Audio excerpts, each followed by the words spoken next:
Satchidanandarupopi yo avatirno yuge yuge matarang sharadang bande Ramakrishnam jagadgurung padapadme tayo sritva pranamami muhurmuhu. Om Shanti Shanti Shanti. I adore and salute Sri Ramakrishna, who even being the embodiment of eternal existence, knowledge and bliss, the eternal ageless Brahman in its fullness, incarnated in every age for the good of humanity. My praise and adoration for Sri Sarada Devi, the Divine Mother, and Ramakrishna, the world teacher. Taking refuge at the holy feet of both of you, I offer my humble prostration again and again. Om, peace, peace, peace be unto us all. Today, our topic is the advent of Sri Ramakrishna.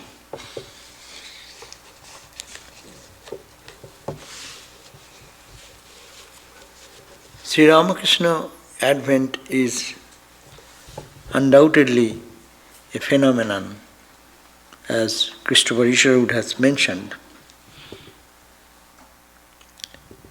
In this age of conflict and confusion, troubles and turmoils, religious fights and killings,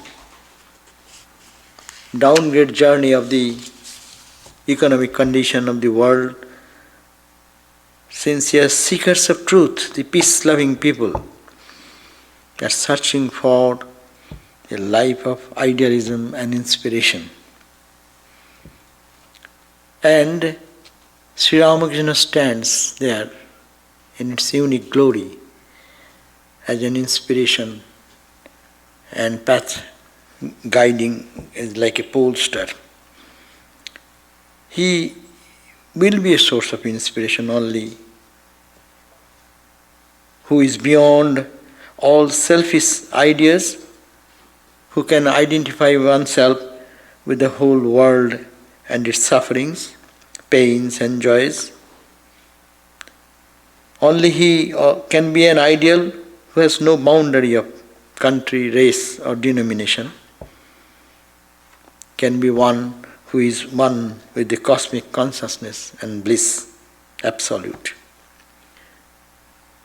He will be an ideal in whose life all apparent contradictions about religion, about religious paths and experiences, and all attainments, levels of attainments in spiritual experiences have been harmonized. And to find such a person in the world is really, really very difficult. And Ramakrishna lived a life in the remote village first, and then came to, of course, Calcutta.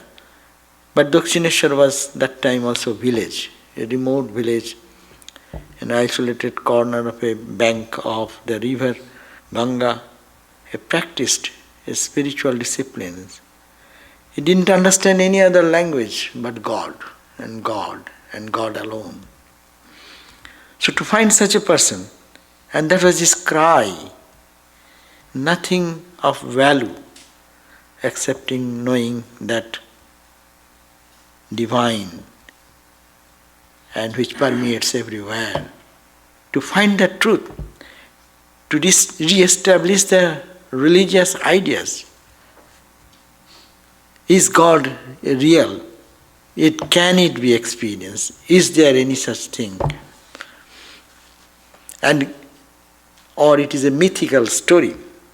We are very close to Shivaratri also, we find that Shiva. This I will talk a little bit of Shiva also here in this context. But here it is Shiva in the modern age is Ramakrishna. This Shiva is the ancient god of the Hindus, the worship from the Vedic period, is a mythical god with various conflicting stories. Some may think that Shiva worshippers are worshipping God in the most crude form, that is the phallic worship. To others, it is the highest worship in the form of worshipping the Absolute, practiced only by the most brilliant intellects. And to link Ramakrishna and Shiva is a wonderful approach. We find that yes, Sri Ramakrishna was Lord Shiva. And Shiva is only for dedicating his life for the good of all. Shiva drank the poison, the churning of this ocean brought that poison, and Shiva, there is no other to drink the poison. Everyone is fighting with the nectar. Who will take the poison? It is Shiva, and that's why he is called Nilakantha. He holds it in his neck. And we find Sri Ramakrishna in this present age, his nectar, in the nectar, searching for nectar, all the negativities as if born in the neck. That's why he had his cancer, in the throat cancer. Shiva is only one who can take out his life for the good of humanity. We find that Sri Ramakrishna was only for that. His crying to bring people who can solve the sufferings, remove the sufferings of humanity. And we find that from the very childhood there is that Shiva acting in his life, his birth, Sri Ramakrishna's birth you recall. His mother standing in the front of the Shiva temple, and a light entered into her womb, and that was the presence of Ramakrishna's birth. And we find that in the childhood he is playing in the role of Shiva and got totally intoxicated into it and went into Samadhi. We find him in the later part in Dakshineshwar climbing on the Lord Shiva's lingam. He became totally merged into Shiva consciousness. We find that Mathur, the landlord, observing Swami Sri Ramakrishna walking back and forth, he found a living presence of Lord Shiva walking in one side and Mother Kali on the other side. These are little glimpses to know that the same Shiva, that same spiritual ideal of renunciation, the spiritual ideal of absorption of the sufferings of others in our own, is reincarnated in the form of Ramakrishna. That's a different topic. That is not my subject, but I touched it because tomorrow is Shiva night. So the point is here, is Sri Ramakrishna's such a life, an example, an inspiration for us all in the modern age, because the characteristics which make one unique, Sri Ramakrishna is perhaps the unique there. No selfishness, his total identity is with the divine and the whole world and its sufferings of pains and joys. And he is beyond all the boundary of any country, any race, any denomination. And over all the conflicts in which we live and the world is living for ages, he harmonized everything. Unity in diversity. He found that unity in diversity. He wanted a global family. She said that there is no class among humanity, among the bhaktas. Those who are devotees, there is no distinction. We make a distinction by our faith, by our religion to which we cling to. But here is a unique idea we find in Sri Ramakrishna. It's a global family, bhakta. There is no classification. And as divine, there is no classification. And Sri Ramakrishna placed before us the ideal of ultimate values versus temporary values of life. The innate potential divinity is in every one of us, but who would kindle the hidden power in us by whose own extraordinary life of this selflessness, love for God and humanity, unprecedented renunciation, holiness and purity. Swami Vivekananda said, the national ideal of India is renunciation and service, started from Shiva, or go to the prehistoric age, only renunciation, renunciation. And by renunciation you attain everything. Tyage noiko amritatta manasuhu. And the Upanishad declares only that immortality is achieved by renunciation. Renunciation of what? Renunciation of the lust and greed, renunciation of the attraction for the temporal, giving up what is eternal. And Sri Ramakrishna reiterated that values of life. That's why he brought the ultimate values before our vision. And the temporary goals to which we go, they have their values, but that is not the ultimate values. Sri Ramakrishna stands an ideal there. We recall the comment of the French savant Romain Rolland. He said that the man whose image I here evoke was the consummation of 2000 years of spiritual life of 300 million people, now 1.2. His soul animated the modern India. He was no hero of action like Gandhi, no genius in art or thought like Goethe or Tagore, but his inner life embraced the whole multiplicity of men and God. Very few go back to the source, and there Sri Ramakrishna, he was wedded to it, thus bearing out the words of the Upanishads. I am more ancient than the radiant gods. I am the firstborn of beings. I am the artery of immortal bliss. So beautiful. Romain Rolland realized Sri Ramakrishna has animated the modern India, and his inner life embraced the whole multiplicity of men and God. He is an inspiration here. The men and God, this distinction is also abolished in the views of Sri Ramakrishna. When the divine is being evoked, so where is man, where is God, where is demon, where is anything else? That is the only one. So beautifully he has said that this Sri Ramakrishna lived a life of what? Of 2000 years of spiritual life, means all the spiritual traditions and all the spiritual practices. We find Sri Ramakrishna took it for himself and lived that experience. And his life is a consummation.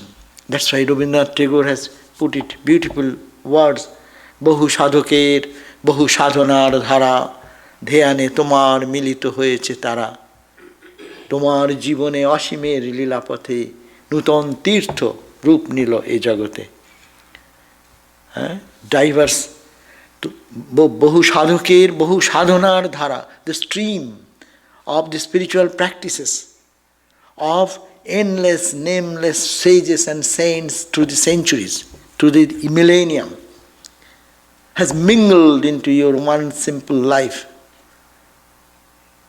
Tomar jibone, Asimer, Milon, that's the all congregation has merged into the one life of Sri Ramakrishna. And that is the uniqueness of Sri Ramakrishna. There is no contradiction. All the contradictions which the human society was fighting for ages together through intellectual understanding, even still we are fighting with each other, which is higher, whose philosophy is higher.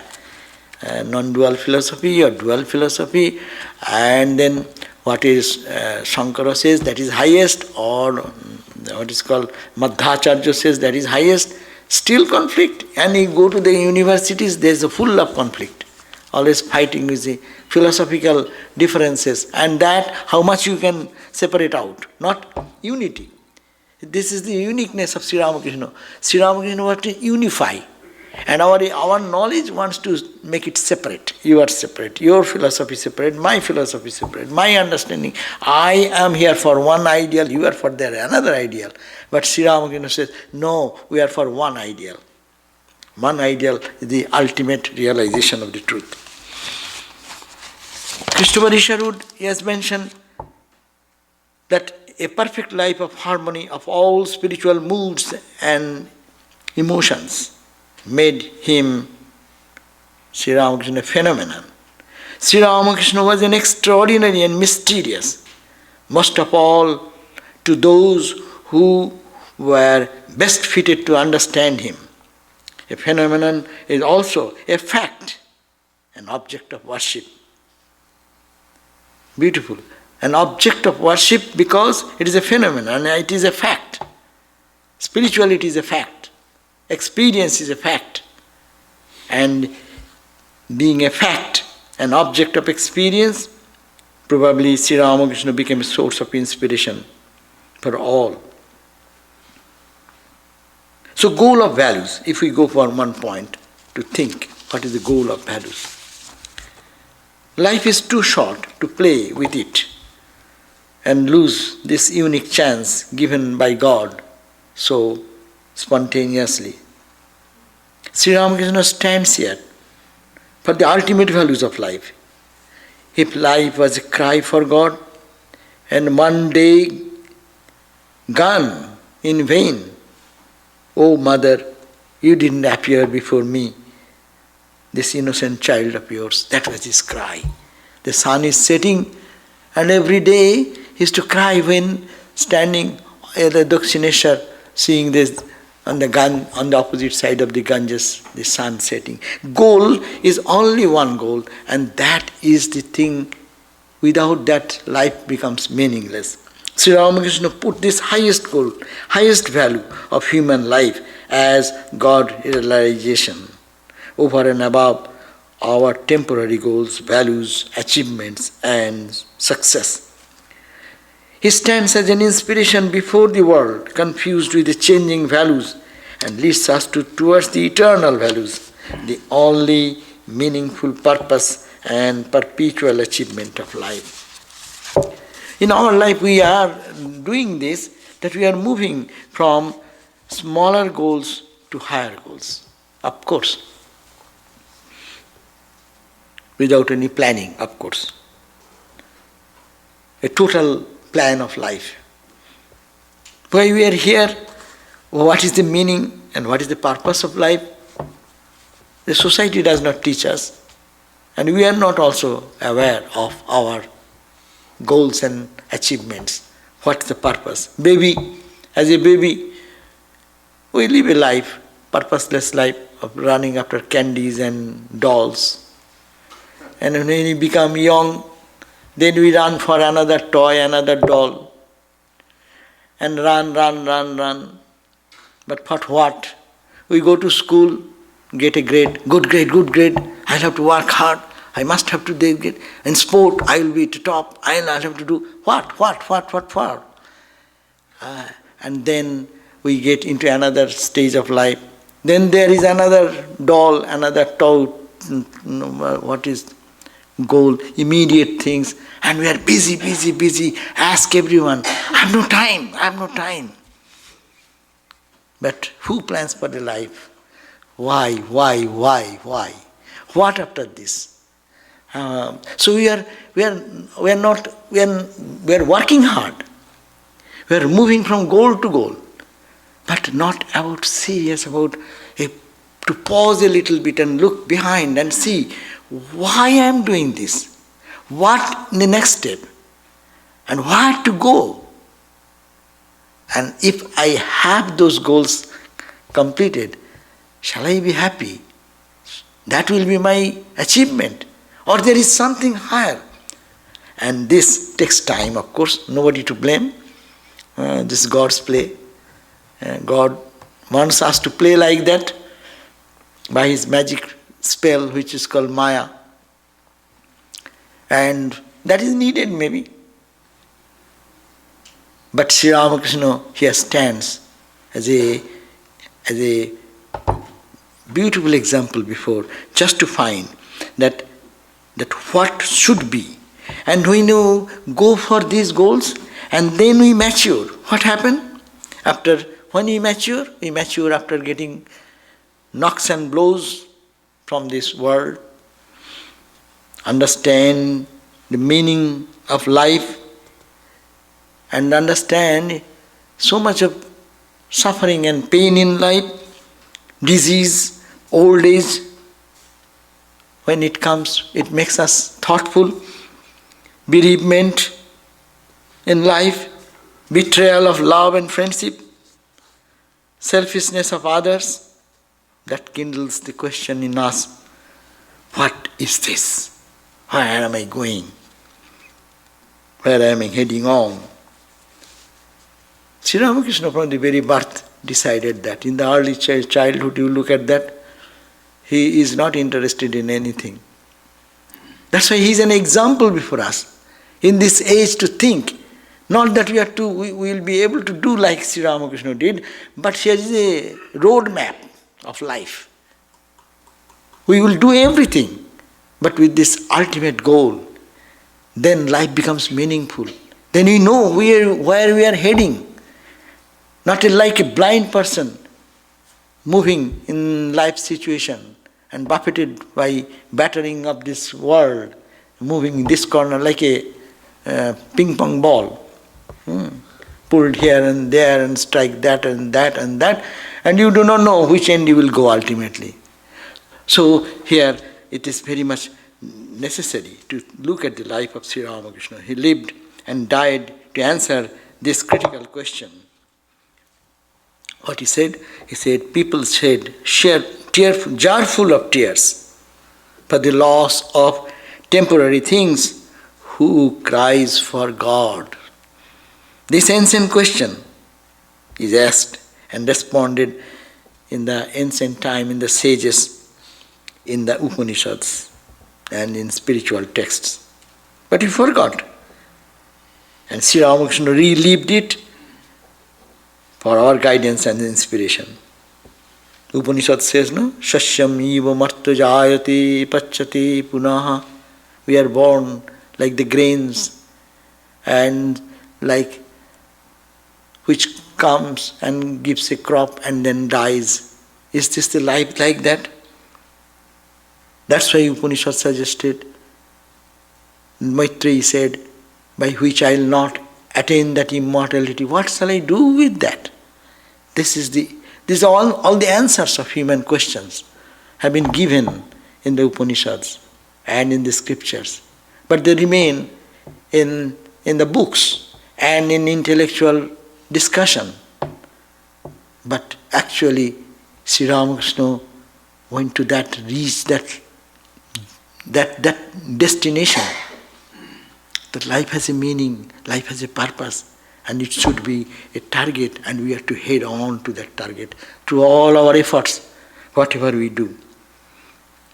Temporary goals must be there, but one should not end the journey there. One must move on towards the holistic journey of this fulfillment of life and to reach ultimately to that blissful state. Sri Ramakrishna said, I have seen God more tangibly than I see you.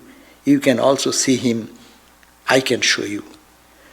So Sri Ramakrishna here gives us a guidance not to go away from the life, but to be in life, but how to find a solution of life and how to have that eternal freedom reached being in this life's condition.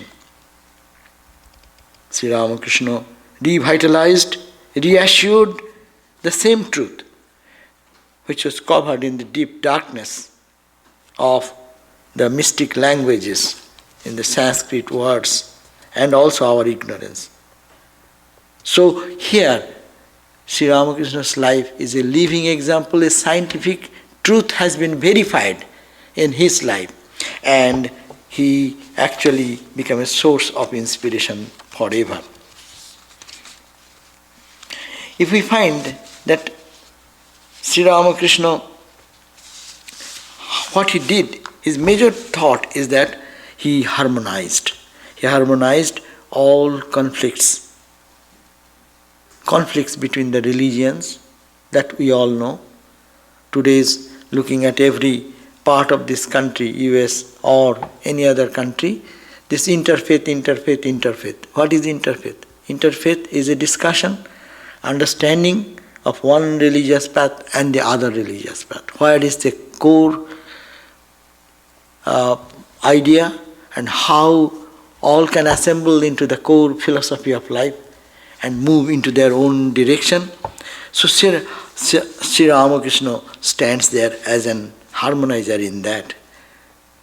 We can discuss that. In his life, you know what he has studied, his life is a study. He really analyzed and went into the depth of the practice of each religion.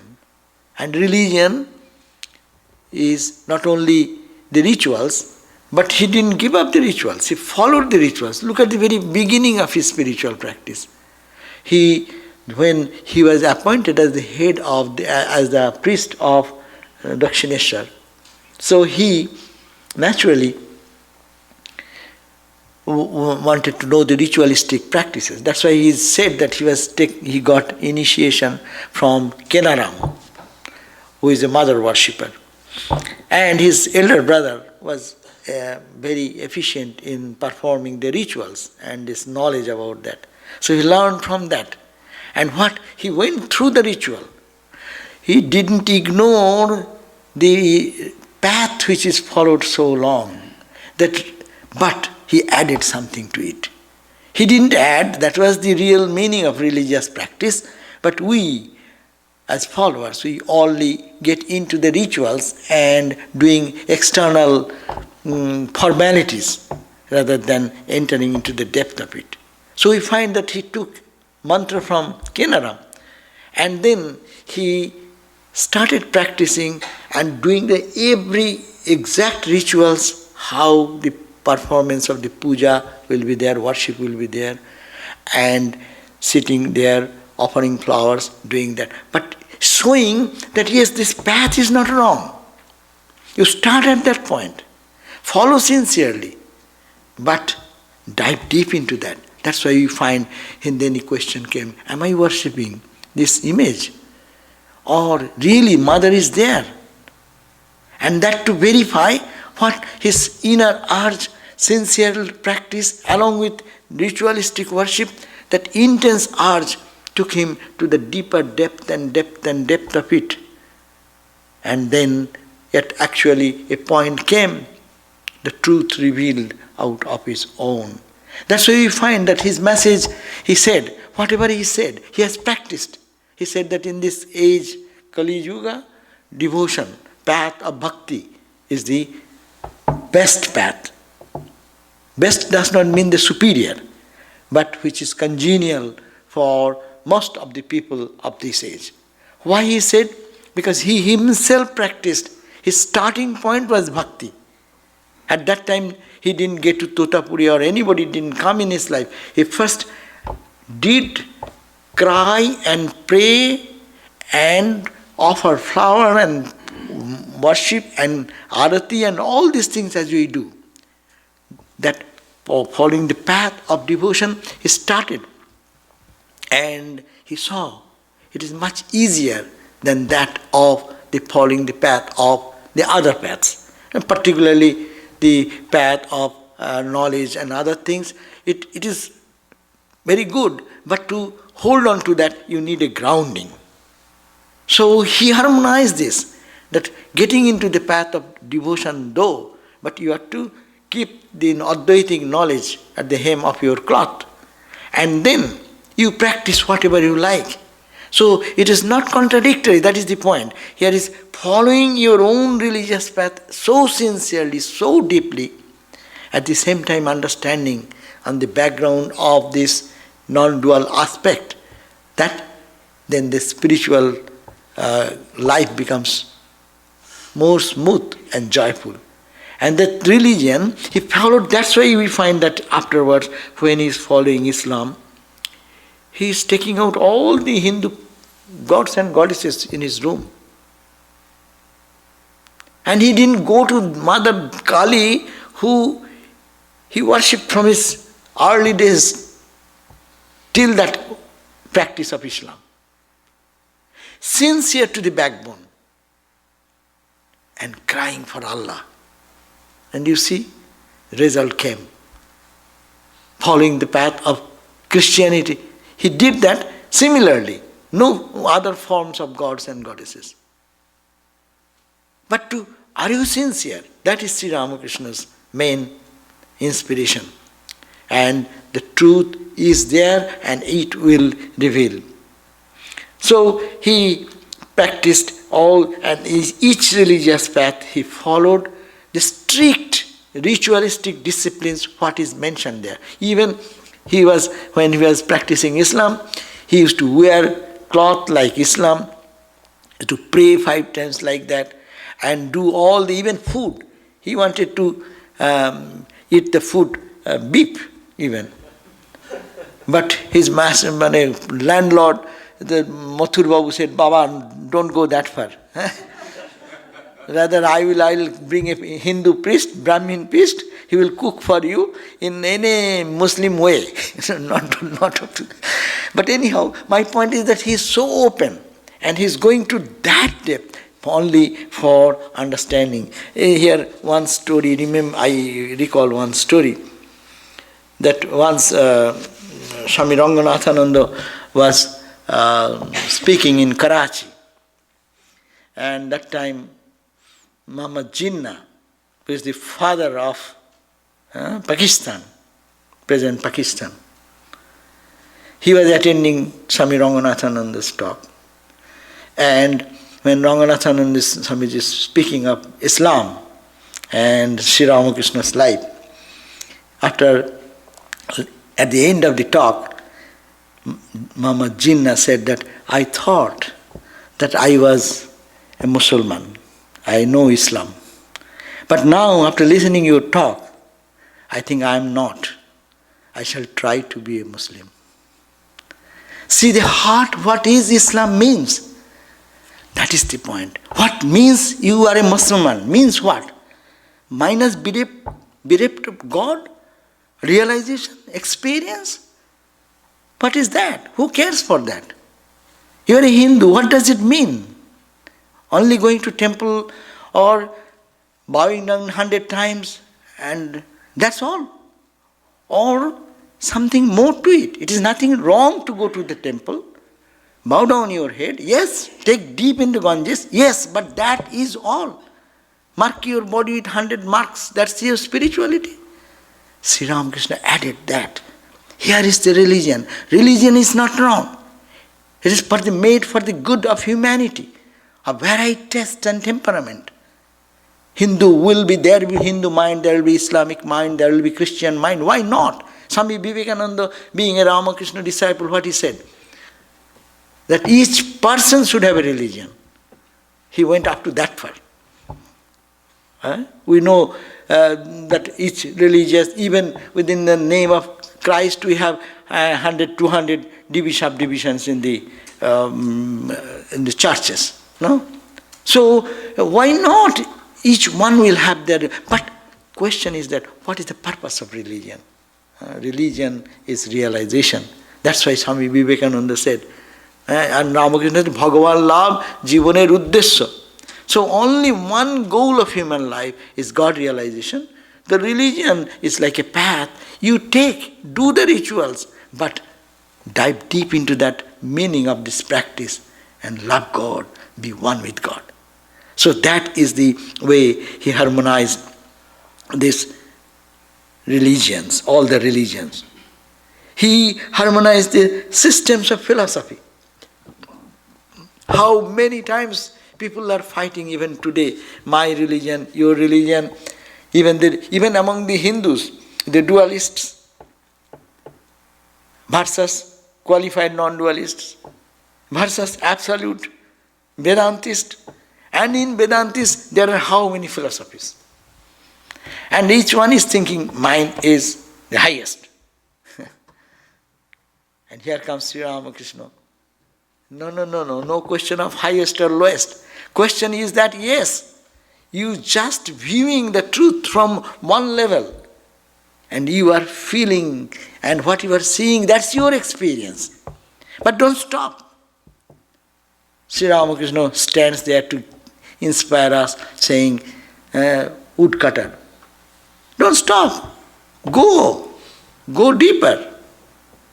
And into spiritual life, dive deeper and deeper. You will understand that what you are seeing as separate, you will feel that you are a part of it. And then move forward, you will see that there is nothing but you alone remain there. Or you, who will say, who remains avang manasa gocharam, all beyond speech and mind and expression. Hanumanji said, what is your philosophy? Philosophy is this, he said, Deho buddhya tu dasasmi. When I am body bound, I feel that I am a human being, I have my thirst, hunger, this, that. I say, I am your servant, O Lord, you the master, it is your world, you have created, I am your servant. It's a duality. He is separate, I am separate. I am the servant, he is the boss. His wish, the whole universe is stars and galaxies, everything is moving by his will. Ramakrishna said, even the leaf does not move without the will of God. See, he is a dualist there. It does not move without his will. So, he said, yes, when I am body bound, I feel that I am his servant. Out of the 5 moods of spiritual practice in dualism, Shanto, Dasya, Shakya, Vatsalya, Madhura. Separation. I am separate, you are separate, but there is a relationship. Friend relationship, mother-child relationship, or daughter or child-father relationship, filial relationship. Friendship has also different Santobhav, seeing the same reality everywhere, but I am separate, still I see that everyone is there. So, whatever mood, but it is when I am body bound, I have this limitation and I must have to feel the presence of God, feeling that under His will everything is going on, and I want to see you, and prayer and all these dualistic practices has their own position. And there is nothing wrong. Rather, it is necessary. Without doing that groundwork, if one wants to jump into the higher, he is a failure. He will break his arms. In spiritual life also you can break your arms by losing your brain. Many people do meditation and the brain gets heated, no? The nervous system becomes wrecked. So without the grounding of the step 1 to the step 2, that is, it may bring danger. But it is not contradictory. Now, one step further, Jiva Buddhya Tadangsaka. Now many of you are studying introduction to Vedanta. So, Deho Buddhya Tudasosmi, Jiva Buddhya. What is Jiva? Jiva is the same consciousness covered in an individual ignorance. And when I am that, what is the cosmic consciousness? The same consciousness covered becomes the Jagat. And I am also a part. Here comes the qualified non-dualistic idea. It is not contradictory to the other, but it is a gradual movement, it takes us to that experience. And then, in that, you are the drop of water and the ocean is ocean. You are a part of it. Fire and the spark. Same consciousness, spark. Here is a little manifestation. That is the huge manifestation in Ishvara. And now, one step ahead, move, then who are you? Who am I? No? Aham Brahmasmi. So these are these different stages of development in spiritual life, and people are conflicted. And for ages, even today, there are conflicts and philosophical conflicts going on. But here we find Sri Ramakrishna standing there to guide that it is the no such difference in stages of development. But it is not contradictory. It is one leading to the other. And also Sri Ramakrishna, in whole day, he used to move from that end to this end to that end. When he's going to Mother Kali, he's crying, weeping, Ma, will you do this, will you do that? In the day-to-day life, look at that. He is going to, Totapuri came to give him monastic sannyas. He said, I do not know, I will ask my mother. A man of realization of that level, he is saying, I do not know, I go to my mother. Deho buddhi, because I am a deho. You are talking to me. I am listening to you. You are saying something. I am understanding this. He is going to mother. And Totapuri thought that, oh my God, he is a child, he does not know. Brahman is everywhere, he is going to mother. What is mother? He is also incomplete in another sense. Because he has not this grounding this grounding of understanding. And he of course got it in touch of Ramakrishna ultimately. So when he goes like this, then he went to back, and then mother gave me permission, okay. And then he goes for again his practice. And now you know when he gave the mantra, the Vedantic teaching that thou art that and all this. And then he said, now my mind is not going higher above. His mother is coming. How can I love mother so much, and mother is full of light and effulgence and love. How can I transcend? Then anyhow, that picking with a piece of glass and pointing there to focus, and then that level crossed. So, Dehu Buddhi Das, when you go to another level, you are almost a part of it, you are inseparable, like the Christ said, branch and the vine, the tree and the branches. Vedanta teaches the spark and the fire. And you go one another step, you lose your spark identity. You are fire. And that is. So these conflicts, Ramakrishna did this. The path, the followed path of jnana, karma, yoga, bhakti. So much conflict. Vedanta will say, Sankara will say, there is no scope for the karma. Karma is lower. But karma is lower, but karma you can follow, and karma cannot give you realization. And that's a philosophy. Now, Swami Vivekananda said, under the teaching of Ramakrishna, Shiva Jnana Jiva Seva. So what seva you are doing, that is your karma. And with that karma you will realize God. Finish. It's a straight path. But here, confused.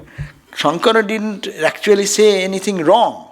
What he said that this is you are to purify your heart, and purification of your mind and heart will give you the understanding that you are serving God, and probably that will lead you to experience. It is like removing the cloud and the sun will come out. So he says karma cannot be a reasonable path to wipe out bring knowledge. If you say that your work brings knowledge, then work becomes a limited object. By work we attain something. By doing some job we get some money. So similarly, you do this much japa, this much meditation, this much this, and then you realize God. It is not like that. Shankara says it only helps you to remove your cloud of your mind, And when the mind becomes clear, Shuddha Buddhi, and Ramakrishna also said, that is equal to the knowledge. They are not talking differently, but it's understood by majority of the world. Whole world is fighting with karma versus jnana versus dhanam versus what is bhakti. Bhakti, even you go, Hare Krishna people love us, we love them. But if you go to them, they will say again, these monks will not have any time liberation. Because they are saying, I am that. I am God. Oh my God. What a terrible statement. They will never get liberation. And the Vedantis, so-called Vedantis will say, hey, Bhakto, they will not get to the knowledge of Brahman. But both are wrong. Here Ramakrishna stands, why are you making that distinction? That bhakti, the path, it is only the path. And love God with your heart and soul and this. Follow the path of knowledge. Yes, follow. If it suits your mind, follow that. And you see what happens. But people go more of judging others and analyzing others. And they exhaust their energy and find joy in that type of intellectual pursuit. And then meditation. Meditation, nothing wrong. Go. Do meditation. But Ramakrishna added also, these are not independent. You cannot love, you cannot follow the path of love unless you have knowledge. You cannot love. Love means you think of God. You love God, it means you meditate on God. And if you love God, you cannot keep yourself idle. You will always do, what can I do for? As it happens in human relationship. If I love someone, I want to do something. So similarly, if you love God, you cannot be selfishly sitting, okay, I love God. And if anything comes, oh my God, it is a work. I don't want to work. It is not. It is all homogeneous. Ramakrishna lived that life and taught that and preached that. So this is the another aspect, that paths of discipline means jnana, karma. And the question, God is personal, God is impersonal. Monotheistic God or polytheistic God. Or they are worshipping wrong. Monotheism has taken such a toll, and particularly in the conquered countries like India and others. Hey, they are all idol worshippers, this, that. Hurry, what do you understand? You understood everything. They are all fools and you are only right person. Ramakrishna said, no. It is not worshipping Makali, Durgas, these, that, idols. It is all living entity. It is the same consciousness. It's personal and impersonal are the two facets of the same truth. So this is the unique, that's why if we look at Sri Ramakrishna's life, this unique contribution of Sri Ramakrishna, advent of Sri Ramakrishna has brought this unique result. And if we really dive into this in our life, these conflicts will grow. Society, they will remain. But if we enrich our life with this understanding, there is no difference between whether you focus to the personal or to the impersonal. But you are hitting to the same God. We are looking at the same sun. We can describing that is a round ball of fire. And the same sun, if you go 20,000, 100,000 miles closer to sun, it is not the same sun. Same sun, your vision changes. So what changing? Changing is your vision. That same reality you are saying personal. The same reality is impersonal. So there is not need of any conflict there. And Sri Ramakrishna solved that problem of personal and impersonal. Sects and denominations and the chosen ideals. Here he harmonized everything. Sects and denominations. Swami Vivekananda said in one place, in those days in Calcutta there were some sects, they are not following ethical principles and they are all claiming that their spiritual journey, their spiritual paths. Even now in many places in the name of Tantra and this and that, many things go on.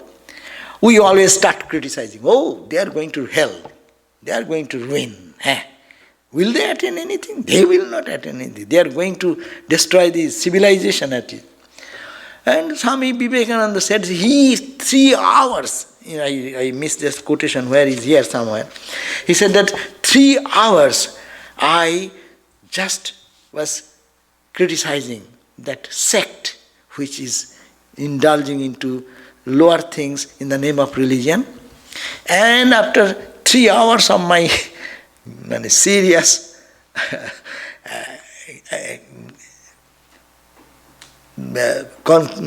anger and frustration which I thrown upon him, he said, but my child, that is also a path. There are people, they will go through that path to the higher and higher and higher. That's why Swami Vivekananda, beautiful word, we do not travel from error to truth, but we travel from lower truth to higher truth. What a release that anyone following who has given you the authority to criticize others, why not do it here yourself? Whatever is your faith, whatever your conviction, and love God and move in that direction and be free. That's why Swami Vivekananda clearly expressed the Ramakrishna's ideal, to be free. This is the whole of religion. Doctrines, dogmas, rituals, forms, all these are secondary details. Again and again, the famous statement. Types of superconsciousness, the flights of experiences. We think gods and goddesses, these are all myths. They have no existence. Ramakrishna, he said, yes, they are true. They can be seen. They can be talked. They talk to us. It is a different flights of, in this conscious level, we see this world. It's a little different. Ramakrishna Swamiji said, if we have 5 sense organs, we perceive the world in one way. If we have another sense organ, we would have perceived the world differently. Suppose in this world, with 5 sense organs, suppose a person is born blind from the birth. His perception of the world is different. One who cannot hear anything. But modern tools has come, they can understand at least. But suppose it is that, his perception is different. So, you are judging by your perception, but this, you raise your perception into another level, to another level, another level. Infinite number of levels are there. That's why Hindus say, Chaturdas Bhuvan, 14 planes, major. But how many minor planes are there? Who knows? It is like, I give the example, you take 100 rose petals and we strike with a pin, just hit it. It will just cross and reach the end in a split second.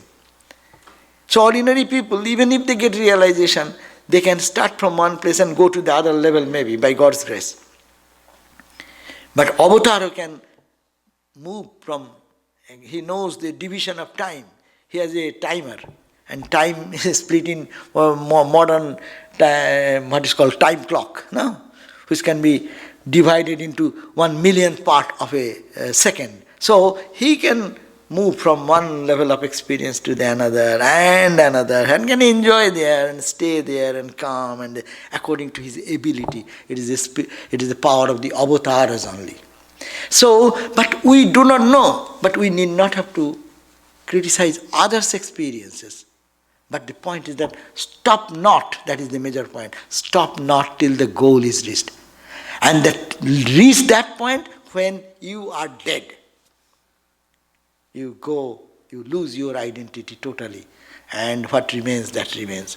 So he talked about that denominations, the differences that there is only in different flights of experience. And also he harmonized the duties of various classes and individuals in different stages of life. In life's duties are there. You have to do the duties, but through all the duties, goal should be God realization, whatever.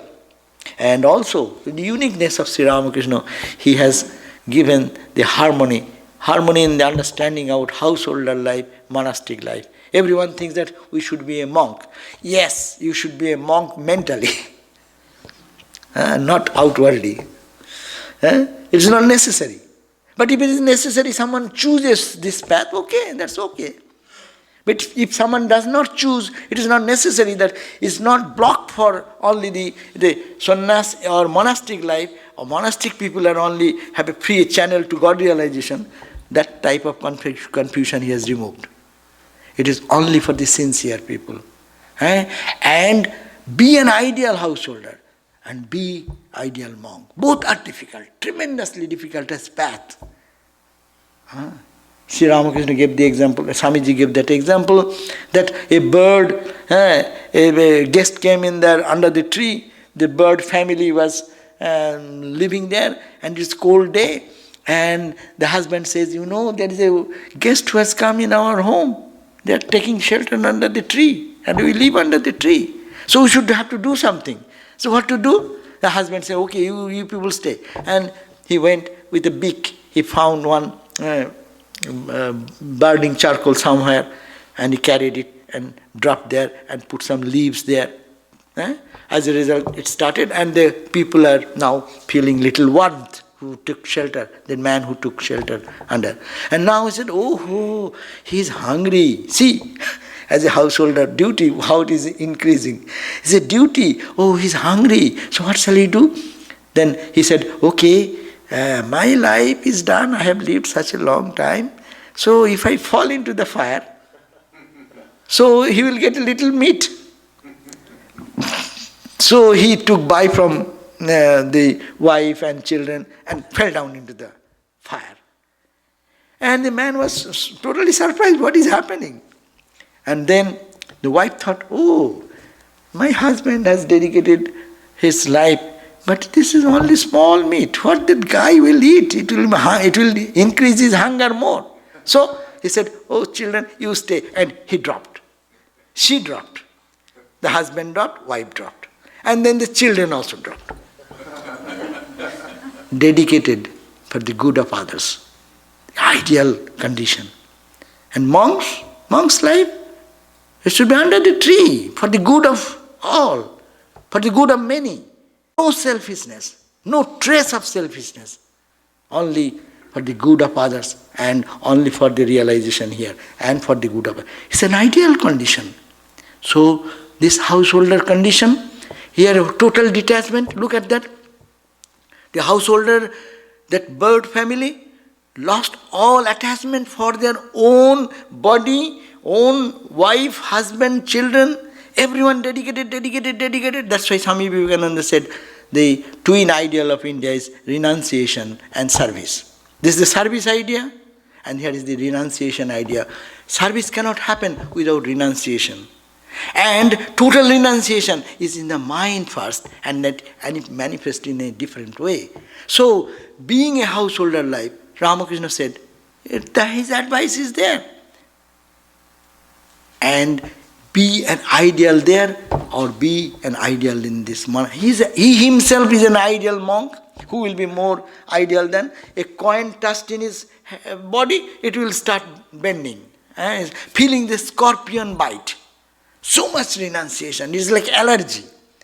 Something happened, we start sneezing. No? And Sri Ramakrishna does not sneeze, but his hand bends like that, like a scorpion biting. This is called the extreme example of renunciation.